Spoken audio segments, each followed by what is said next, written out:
حق بھی ہے، یہ بزرگ علماء دین ہے اور نوجوان علماء دین بھی ہیں، آپ کو بڑے بہتر انداز میں سمجھائیں گے نا؟ بولیے۔ اور آج شب عاشورہ ہے، شب عاشورہ ہے، آج آپ اللہ کی بارگاہ میں رجوع ہونا، توبہ کرنا، کریں گے نا؟ بولیے۔ اور کل یوم عاشورہ ہے، محرم الحرام کا 10واں دن ہے، بڑا ہی عظمت والا دن ہے، بہت ہی فضیلت والا دن ہے، بہت ہی تعظیم والا دن ہے، بہت ہی تکریم والا دن ہے۔ کیوں؟ اللہ رب العزت نے، اب میری گفتگو کو سمیٹتے آ رہا ہوں، ختم کر رہا ہوں، کل کے دن کی اہمیت اور فضیلت بتا کر، اور آپ کو کرنا کیا ہے وہ بتا کر۔ کل آج جو لوگ روزہ تھے، اگر نہیں ہے تو میں بولوں گا کیا کرنا ہے۔ کل کے دن یعنی یوم عاشورہ کو اللہ رب العزت نے آسمانوں کو اور زمینوں کو پیدا کیا تو وہ یوم عاشورہ کا دن تھا۔ بولیے، 10 محرم الحرام کا دن تھا۔ اللہ رب العزت نے سورج، چاند اور تاروں کو جب جنم دے پیدا کیا، تخلیق فرمایا، تو وہ بھی یوم عاشورہ کا دن تھا۔ بولیے، یوم عاشورہ کا دن تھا۔ اللہ رب العزت نے جبرائیل، میکائیل، اسرائیل، تکائیل، اسرافیل اور ملائکہ کو پیدا کیا تو وہ دن بھی یوم عاشورہ کا دن تھا، یعنی کل جو آنے والا دن وہی دن تھا۔ اللہ رب العزت نے جنت کو پیدا کیا تو وہ بھی یوم عاشورہ کا دن تھا۔ اللہ رب العزت نے آدم علیہ السلام و حوا علیہ السلام کو پیدا کیا تو وہ دن بھی یوم عاشورہ کا دن تھا، اور ان کو جنت میں جب ٹھکانہ بنایا تو وہ دن بھی یوم عاشورہ کا دن تھا۔ اور سیدنا ابراہیم علیہ السلام پیدا ہوئے تو وہ دن بھی یوم عاشورہ کا دن تھا۔ اللہ رب العزت نے نار نمرود سے ابراہیم علیہ السلام کو نجات دی تو وہ دن بھی یوم عاشورہ کا دن تھا۔ موسیٰ علیہ السلام پر توریت نازل ہوئی پہلی مرتبہ تو وہ دن بھی یوم عاشورہ کا دن تھا۔ اور موسیٰ علیہ السلام کو اور ان کی قوم کو اللہ رب العزت نے فرعون کی بربریت سے نجات دی اور فرعون کو غرق کر دیا تو وہ دن بھی یوم عاشورہ کا دن تھا۔ اللہ رب العزت نے ادریس علیہ السلام کو آسمانوں کی طرف بلند کیا تو وہ دن بھی یوم عاشورہ کا ہی دن تھا۔ اللہ رب العزت نے عیسیٰ علیہ السلام کو جب پیدا کیا تو وہ دن بھی یوم عاشورہ کا دن تھا۔ سیدنا ایوب علیہ السلام کو جو آزمائش میں مبتلا تھے وہ آزمائش سے نجات ملی تو وہ دن بھی یوم عاشورہ کا دن تھا۔ سیدنا یوسف علیہ السلام کو ان کے بھائیوں نے قید کر دیا تھا تو قید سے رہائی عمل میں آئی تو وہ دن بھی یوم عاشورہ کا دن تھا۔ ان کے والد محترم سیدنا یعقوب علیہ السلام کو یوسف علیہ السلام کی محبت کے غم میں روتے روتے جو بینائی چلے گئی تھی وہ بینائی واپس لوٹی تو وہ دن بھی یوم عاشورہ کا دن تھا۔ حضرت داؤد علیہ السلام کو اللہ نے بخشش فرمائی تو وہ دن بھی یوم عاشورہ کا دن تھا۔ اور سلیمان علیہ السلام کو بادشاہت کو عطا کی تو وہ دن بھی یوم عاشورہ کا ہی دن تھا۔ سیدنا امام علی مقام سیدنا حسین رضی اللہ تعالیٰ عنہ نے شہادت کو شرف بخشا تو وہ دن بھی یوم عاشورہ کا ہی دن تھا۔ اللہ رب العزت نے آسمان سے جب بارش برسائی پہلی مرتبہ تو وہ دن بھی یوم عاشورہ کا دن تھا۔ انشاءاللہ روز حشر بھی جب بپا ہوگا، قیامت آئے گی تو وہ دن بھی یوم عاشورہ کا دن ہوگا۔ اب ہم کو کرنا کیا ہے؟ ابھی اللہ نے ہمیں زندگی دیا ہے، ابھی تو اب تو زندہ ہیں، کل کا دن بھی پائیں گے انشاءاللہ، وہ اللہ کی مرضی ہے، پائیں گے تو کیا کرنا ہے؟ آقا فرماتے ہیں روی عن رسول اللہ صلی اللہ تعالی علیہ وآلہ وسلم انہو قال من افطر عنده مؤمن في يوم عاشوراء فكانما افطر عنده مؤمن جميع امتي محمد صلی اللہ تعالی علیہ وآلہ وسلم واشبق بطونهم۔ حدیث پاک ہے، جو کوئی یوم عاشوراء کا روزہ رکھنے والے مومن کو اس کے پاس افطار کرایا، تو وہ ایسا ہے جیسا کہ آقا دو عالم صلی اللہ علیہ وسلم کی جملہ، وہ آقا دو عالم صلی اللہ علیہ وسلم کی امت کے جملہ مومنین روزے داروں کو افطار کرانے کا ثواب ہے۔ کسی ایک روزے دار کو، کل جو روزہ رہتے ہیں نا، وہ ایک روزے دار کو اگر اپنے پاس روزہ کھلائے تو وہ ایک روزے دار کو روزہ کھلانا نہیں ہے، بلکہ آقا دو عالم صلی اللہ علیہ وسلم کی امت کے جملہ مومنین جو یوم عاشورہ کا روزہ ہے، سب کو روزہ کھلانے کا ثواب ہے، چاہے وہ ہند میں ہو یا سعود میں ہو یا شام میں ہو یا عراق میں ہو یا مصر میں ہو یا ترک میں ہو یا کہیں بھی ہو۔ آقا کی امت جہاں کہیں بستی ہے اور جو کوئی یوم عاشورہ کا روزہ رہتا ہے اس کو روزہ کھلانے کا ثواب آپ کو ملتا ہے۔ کسی ایک روزے دار کو کھلائے، اور پھر صرف روزہ کھلانے کا ثواب ہی نہیں، جیسا کہ ہمارے پاس ہوتا نا، بعض جگہ افطار پارٹی ہوتی کھانا غیب، تو بعض جگہ افطار پارٹی کے ساتھ کھانا بھی رہتا ہے، تو یہ ویسے ہی صرف افطار کرانا نہیں ہے پورے امت کو، پوری امت کے روزے داروں کو افطار کرانا ہی نہیں بلکہ انہیں پیٹ بھر کھلانے کا ثواب بھی ہے۔ صرف معمولی آج کے گرانی کے دور میں، مہنگائی کے دور میں کچھ لوگوں کی دعوت کرے تو چکنی انڈی پوری صاف ہو جاتی میرے سے، پیسے کے اعتبار سے جیب خالی ہوتا، کہیں مخروض ہونا پڑتا یا حیث و خزانہ لٹ جاتا۔ خالی کچھ محلے کی دعوت کر دیے یا شادی میں اچھی طرح طویل حالت میں دعوت کر دیے، پاکٹ پوری صاف، بلکہ کوئی لون پھون لینا پڑتا۔ سمجھ رہے نا؟ یہ اتنی آسانی ہے کہ پوری امت کے روزے داروں کو روزہ کھلانے کا ثواب الگ اور پیٹ بھر کھلانے کا ثواب الگ۔ تو انشاءاللہ کل کرائیں گے نا کسی روزے دار کو؟ بولیے، آسان سودا ہے بھائی، اور فائدہ بہت بڑا ہے، اس کو ہاتھ سے جانا دیں گے نہیں۔ اس کے بعد اور کیا کرنا ہے؟ وَمَن مَسَحَ عَلَى رَاسِ الْيَتِيمَ فِي يَوْمِ عَاشُورَىٰ رَفَعَ اللَّهُ لَهُ لِكُلِّ شَعْرَةٍ عَلَى رَاسِهِ دَرَجَةٌ فِي الْجَنَّةِ۔ اگر کسی یتیم کے سر پر یوم عاشورہ کے دن، یعنی کل کے دن جو کل آنے والا دن ہے صبح، اس دن کسی یتیم کے سر پر اگر محبت سے اگر کوئی ہاتھ پھرائے تو اللہ رب العزت اس شخص کو جنت میں اتنے درجے عطا فرماتا ہے، ہر ایک بال کے عوض اس کو درجے عطا فرماتا ہے۔ پتہ نہیں کتنے بال ہوتے ہوں گے یتیم کے سر پہ، جس کے بھی ہاتھ پھرائیں گے ایک ایک بال کے عوض ایک ایک درجہ بلند ہوتا ہے۔ تو اس سے پتہ چلا کہ یتیموں سے محبت کرنے والے جنتی ہوتے ہیں، کیونکہ جنت میں درجے بلند ہو رہے ہیں، جنت میں درجات بلند ہو رہے ہیں۔ اور پھر ومن کسا فیہ مسکینا فکانما کسا مساکین امتی محمد صلی اللہ علیہ وسلم۔ جو کوئی کل کسی ایک مسکین کو، جو کوئی بھی کپڑا پہنتا ہے، کپڑے کی دکان بھی شامل ہے، چاہے خاتون ہو یا مرد ہو، کسی ایک کو بھی ایک کپڑے کا جوڑا دلاتا ہے کسی ایک مسکین کو، غریب کو، لاچار کو، تو اللہ رب العزت اسے اتنا ثواب عطا کرتا ہے کہ آقا کی امت میں جتنے غربا و مساکین ہیں وہ سب کو کپڑا پہنانے کا ثواب عطا فرماتا ہے۔ کسی ایک کو پہنا دیے، 150 200 اٹھے تو رہتے نا، کسی ایک مسکین کو پکڑ کر کپڑے دلا دیجئے، استطاعت ہے تو دلا دیجئے، یا نہیں ہے تو گھر میں جو صاف ستھرا ہے وہی دے دیجئے۔ دیں گے نا یا نہیں دیں گے؟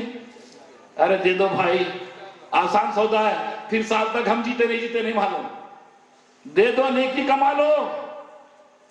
اور پھر یہ ثواب ہی دیتا ہی نہیں کہ اللہ رب العزت وَقَسَى اللَّهُ حُلَّةً مِّنْ حُلَلِ الْجَنَّةِ، کہ اس شخص کو جب مسکین کو کپڑے پہناتا ہے نا، اس کو جنت کا لباس پہنا دیتا ہے اللہ پاک اپنے طرف سے۔ آسان کام ہے، نئے نہیں خرید سکو تو خدار پیسے نہیں تو خدار دلاؤ، وہ بھی نہیں کر سکتے تو گھر میں جو کچھ موجود ہے ڈریس دے دو، دے دیں گے نا؟ آپ آئیے۔ اس کے بعد آقا فرماتے ہیں من صام یوم عاشوراء، جو کوئی کل یوم عاشوراء کا روزہ رکھتا ہے، آتاہ اللہ ثواب عشرتی آلاف ملک، جو کوئی یوم عاشوراء کل کا روزہ رکھتا ہے نا تو اس کے لیے اللہ پاک اتنا ثواب عطا کرتا ہے، کتنا؟ 10,000 فرشتوں کی عبادت کا ثواب. آپ کی ہماری عبادت نہیں. ہماری عبادت تو کتنی ہے, نماز ہی پڑھے تو بہت پڑھ لی ہے, باقی عبادت تو کہاں کرتے ہیں, اس پہ ہی بہت بڑے حلے فتوے شروع کر دیتے. 4 نمازاں پڑھنا شروع کرا تو بڑے بڑے باتیں بھی شروع کر دیتا, اللہ معاف کرے. اور وہ نماز بھی کیسی رہتی, امام صاحب اللہ اکبر بولتے غیب, وہاں تک تو بنتا, اس کے بعد سیل فون ہے نہیں, جیب میں ڈھونڈتا ہے تو کس کا آ رہا, گرل فرینڈ کا, اماں کا, بابا کا, بازو آس پڑوس کا ڈھونڈتا. کاروبار والا کاروبار کے چکر میں ڈھونڈتا کیا ہوگا آج. قرضے دار اگر کسی کا ہے تو قرضے کے چکر میں بولتا کیسا پھیڑوں, یا انہیں کسی کو قرضہ دیے تو کیسا وصول کروں, کھوسے پہلوان کو بولوں کیا کروں. یہ سب چکر دورے پہ جب ہی نکلتے نماز کے وقت نکلتے نا. بولیے اللہ معاف کرے. یہ ہماری عبادت ہے. فرشتوں کی عبادت نہ انہیں کھانا ہے, نہ پینا ہے, نہ ہگنا ہے, نہ متنا ہے, وہ خشیت الہی میں ڈوبے ہوئے عبادت کرتے ہیں. تو ویسے 10,000 فرشتوں کی عبادت کا ثواب اللہ رب العزت آپ کو عطا فرماتا ہے. کل جو کوئی روزہ رہیں گے نا, کتنا ثواب ہے بھائی بولیے. کب کمائیں گے, کہاں کماتے ہیں, نہیں کما سکتے. یہ موقع ہے, آقا نے ہمیں رحمتوں کی بارش اٹھا دی ہم پر, لوٹ لو. اور کیا ہے, وہ ثواب 10,000 شہید. ابھی شہادت کے تذکرے چل رہے تھے. جو کوئی یوم عاشورہ کا روزہ رہتا ہے, اللہ رب العزت اس کو 10,000 شہیدوں کا ثواب عطا فرماتا ہے. ایک شہید ہی کئی لوگوں کی بخشش کرا دیتا ہے, کئی لوگوں کی شفاعت کر دیتا ہے. شفاعت بھی کس کی, جس پر جہنم واجب ہو چکی ہوتی ہے, ان کو جہنم سے چھڑا کر جنت میں داخل کرتا ہے. 10,000 شہیدوں کا ثواب. اور پھر وہ ثواب کل حاج او معتمرین فی ذالک العام. اور کل کے دن اگر کوئی روزہ رہا تو یہ سال تمام جتنے لوگ حج کرے اور عمرے کرے, وہ سب کا ثواب بھی اتنا ثواب آپ کے نامہ اعمال میں اللہ پاک دے دیتا ہے. کل ایک دن روزہ رہتا ہو رہی نا. اور کیا ہے, وہ ثواب تسبیحتی ملائکتی 7 سماوات ومن فیہن. کل ایک دن اگر کوئی روزہ رہے گا تو سن لو, اللہ رب العزت اتنا ثواب دیتا ہے, جو 7 آسمان کے درمیان جو فرشتے اللہ کی تسبیح کرتے ہیں نا, وہ تسبیح کے اتنا ثواب دیتا ہے. وہ من فیہن, جو کوئی مخلوق وہ 7 آسمان پہ بستی ہے, جو اللہ کی عبادت کرتی ہے, ان کے اتنا بھی ثواب دیتا ہے. روزہ رہیں گے, مگر ایک تھوڑی سی کرکشن ہے. آئیے, ان ابن عباس رضی اللہ تعالیٰ عنہما انہ قال خدم النبی صلی اللہ تعالیٰ علیہ وآلہ وسلم فی المدینہ المنورہ فوجد الیہود یصومون یوم عاشورہ.